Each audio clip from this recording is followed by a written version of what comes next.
You're back early. What's wrong? My grandson, who was supposed to be at the company entrance ceremony, returned home with a gloomy expression. I worried and peered into his face, and he started talking about something outrageous. I can't forgive them. I'll get revenge for sure. I am 65 years old and run a factory. Now, I live with my grandson, Harrison. I had been recognized for my achievements at the company I previously worked for and was involved in a new business venture in a developing country, which kept me away from the U.S. for many years. I lost my wife a long time ago, and back then, I was also estranged from my son. So I was happy to be acknowledged for my skills and gladly went overseas. It was more challenging than I had imagined, and I couldn't even contact the U.S. During that time, my son, Harrison's father, got into an accident and passed away along with his wife. This happened 10 years ago. Harrison was in elementary school when he lost his parents. I returned to the U.S. 5 years ago. I decided to visit my son's family to see how they were doing. However, when I arrived at their house, a woman I didn't know answered the door. Had they moved? Given how distant we had become, it wouldn't be surprising. But when I mentioned my son's name, the woman's brow furrowed. There's no one by that name here, she said, closing the door. Yet, I noticed the clock I had given my son as a wedding gift in the hallway. Puzzled, I turned away. As I did, a young man in work clothes walked towards me. Though in work attire, he looked young, perhaps a high school student. He squinted at me for a moment and then said, "Grandpa." "Could it be? Are you my grandson, Harrison?" I thought Harrison was still in high school. The young man approached me and said, "It's me, Harrison." I was astonished. My son and I had fallen out over a minor disagreement and hadn't been in contact. I recalled that it started when he suggested that we live together. In hindsight, he was concerned about my health due to my busy work schedule. However, back then, I still felt young and didn't think I needed anyone worrying about me, so I couldn't accept my son's words. I used to visit Harrison often, and we would play together, but my son and I were both stubborn, and we had a falling out just as the overseas business opportunity arose. After I left the U.S., I started thinking that I'd apologize once I returned. Every few months, I received letters from my daughter-in-law with photos of Harrison and updates on him. But eventually, those letters stopped coming, and now I finally understood why. Harrison took me to a nearby park, saying he couldn't talk at home, and we sat on a bench. He revealed that my son had died in an accident. The woman at the house was my daughter-in-law's sister. When she heard about the accident, she offered to take care of Harrison and moved into the house, giving up her apartment. But in reality, she was forcing Harrison to do all the housework while she spent her time enjoying herself. Harrison wanted to go to high school, but she told him they couldn't afford it, so he started working part-time to cover living expenses after graduating from middle school. I regretted my ignorance during such a difficult time. However, Harrison reassured me. "It's not your fault, Grandpa." He mentioned that he now had a job at a factory, which seemed to be due to my influence. "My goal is to be like you, Grandpa." Harrison said, looking a bit embarrassed. He had always been a kind child, and despite the circumstances, he remained the same. After losing his parents, Harrison was bullied at school, particularly by John, the son of a local business owner, who often looked down on him. John would say things like, "You're too poor to go to high school, huh? And, It's sad you don't have parents. My dad's a CEO. so I live without any worries. In front of everyone. Harrison told me. I didn't have a place at school or home, but thinking about you working hard overseas made me want to be like you. It gave me the strength to keep going. I was deeply touched by his words. First, I drove Harrison's aunt out of the house. Then, I made her promise to repay the money she had taken from the savings that Harrison should have inherited from his parents. Harrison asked me to live with him, and that's how we started living together. I offered to cover his school expenses and provide support if he wanted to continue his education, but he said, I'm starting to enjoy my work now. He explained that colleagues at his workplace gave him textbooks their kids no longer used, and he studied on his own. For now, he wasn't considering going back to school.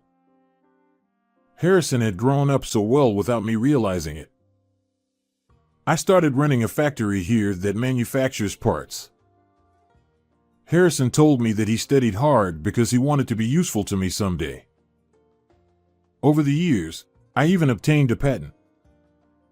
Although the factory is small, many companies recognize our capabilities. Some clients treat us as subcontractors and make unreasonable demands, but using our patented parts benefits our reputation, so we tolerate it to some extent.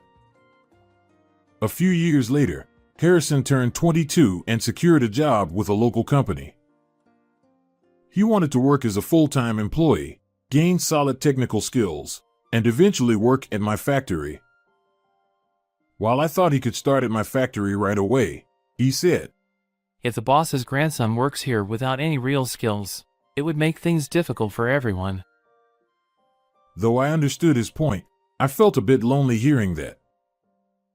However, it was wonderful news that Harrison secured a job. I gifted him a wristwatch, and he wore it as he left for the entrance ceremony. Just as I began preparing a special meal to celebrate, the doorbell rang. To my surprise, Harrison was standing at the door. Did you forget something? The entrance ceremony should have already started, right? I blurted out, thinking he had only been gone for 5 minutes. Harrison pulled something out of his bag and showed it to me. Seeing it made my blood boil instantly. They gave me this name tag.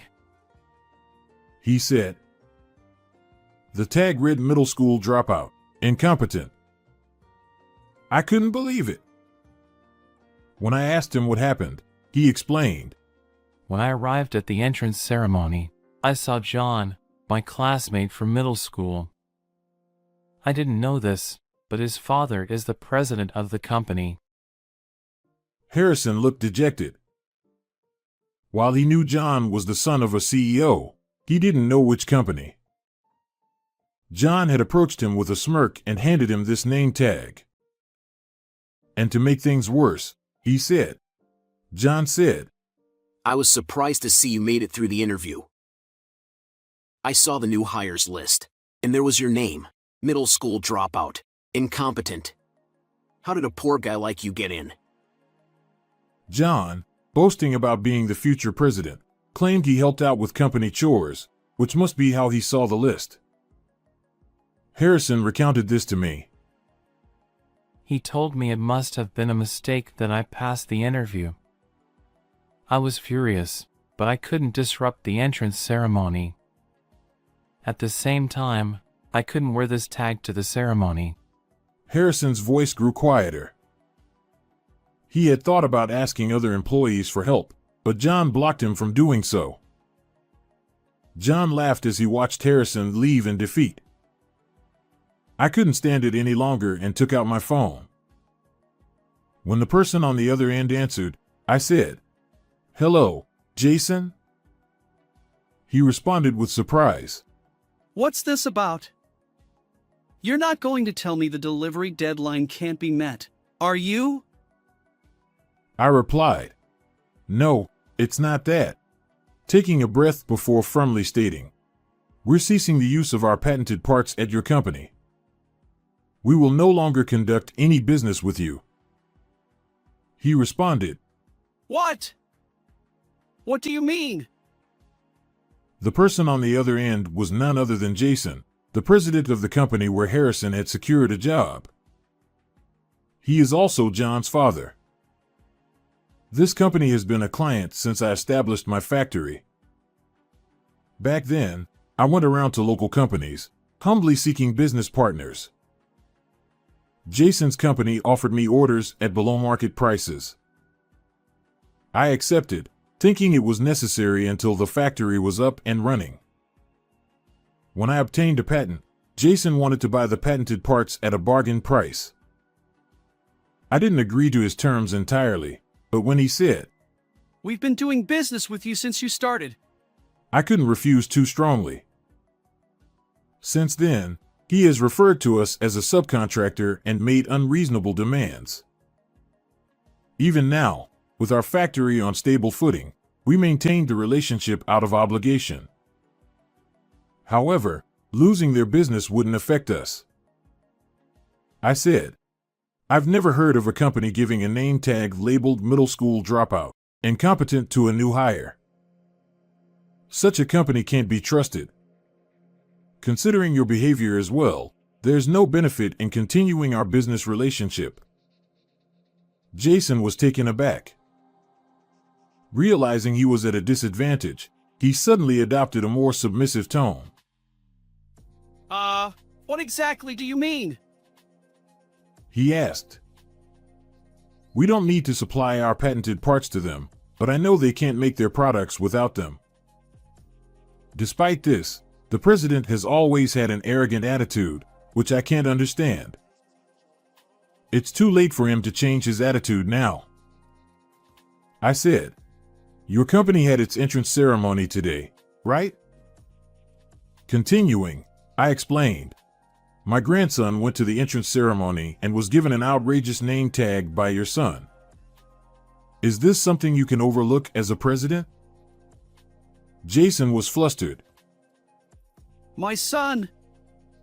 There's no way my son would do such a thing, right?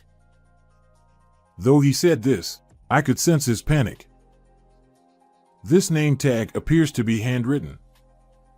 A handwriting analysis could easily reveal the culprit. How do you think your company's reputation would fare if such rumors spread? I pressed. Jason was visibly distressed. Wait a moment. Let me check with my son. But there was nothing to check. Harrison had already told me everything. I said, there's no need for confirmation. As I said, we're stopping all business with your company. I hung up the phone. An hour later, an employee informed me that Jason had come to the factory. Although I had taken the day off to celebrate Harrison's entrance ceremony, I went to the factory with Harrison. Jason's car was parked outside, and a young man about Harrison's age was fiddling with his phone in the passenger seat. That must be John. Looking towards the factory, I saw a nervous-looking Jason, who immediately rushed over to me. Unlike his usual condescending demeanor, he was oddly deferential. It's been a while. You must be Harrison. Why did you leave the ceremony? We were waiting for you. Jason said with a forced smile. Harrison, without smiling, showed him the name tag. Do you think I could attend the ceremony with this? He asked. Jason's smile turned into a grimace. Harrison, I heard you're a classmate of John. He meant it as a joke, thinking you were friends. He didn't expect you to take it seriously and leave. Here, this is your official name tag. We had it all along, He said, handing over a tag. It was a weak excuse. Harrison, emotionless, calmly responded. That format is different from the ones distributed at the ceremony today. Jason's face turned pale. I stepped in. Did John make the name tag that says middle school dropout, incompetent? I asked. Jason looked at me and was at a loss for words, which confirmed my suspicion. They might have made a proper name tag afterward, but it was too late. As the president, it's understandable that you might not know about the specifics of the name tags for the ceremony. However, it's your fault that your son doesn't know right from wrong. Your son's behavior is a reflection of your own, taking advantage of a new factory and looking down on us. Jason turned pale and said, I apologize. Harrison sighed. I told Jason. When I found out Harrison's job was at your company, I told him about your attitude. Harrison wanted to experience various companies and learn from them, so I didn't stop him. Harrison nodded in agreement. Jason apologized again. I apologize. His insincere apologies made me even angrier. Is all you can do repeat empty apologies? Your son did this, right? He's in the car playing with his phone. Why hasn't he come out to apologize?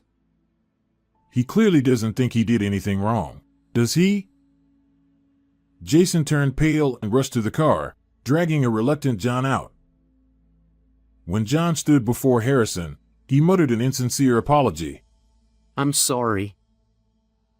Just like his father. Harrison was calmly furious. If you don't mean it, I don't want an apology. Harrison said, I may have only finished middle school, but I don't deserve to be called incompetent. At the very least, I think I'm more competent than someone who doesn't understand the consequences of their actions. John glared at Harrison, but Jason restrained him and forced a nervous smile. Harrison, we're looking forward to seeing you at work tomorrow. Jason said, attempting to smooth things over. Harrison firmly responded, No, after such humiliation, I have no desire to work for your company. It doesn't seem like there's anything valuable for me to gain there. I nodded and shifted the conversation. Regarding the patent parts, it's time for our contract renewal this month. With rising material costs, I was planning on increasing the unit price. However, as I mentioned earlier, our contract with your company is terminated. We will not be doing business with you anymore. I stated this matter-of-factly. Jason was desperate and pleaded. This is a serious problem. Without those parts, our products can't be completed. I laughed at Jason's desperation. The one who's been struggling until now is us. It's mutual, don't you think? This is your own doing, I said. Jason, flustered, stammered. No, it's just that. I cut him off. You've always made unreasonable demands, like lowering prices and speeding up delivery times, and we've done our best to comply. But with what happened to my grandson, I've made my decision. We will no longer do business with your company. At this, Jason's expression changed dramatically. He grabbed John's head and tried to push him into a bow. John, apologize. Get on your knees and apologize right now. John resisted. What are you doing? He said, shaking off his father's hand. An argument between father and son ensued. I sighed and said, I think we're done here.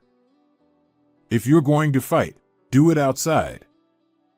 We have trucks coming in, so move your car. I then sent them away. Jason tried coming to the factory a few more times, but I refused to deal with him.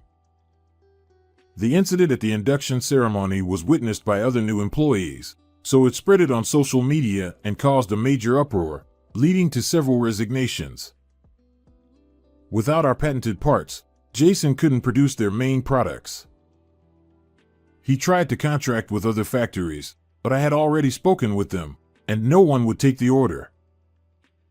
In the end, he resorted to importing parts from overseas, but the quality was poor, resulting in a flood of complaints. The situation became so severe it made local news. It's only a matter of time before they go under. Harrison started working at our factory, of course, as a regular employee. He's being rigorously trained by his colleagues. Now, I'm eagerly looking forward to the growth of both this factory and Harrison. I'm sure my son and daughter-in-law would be pleased too.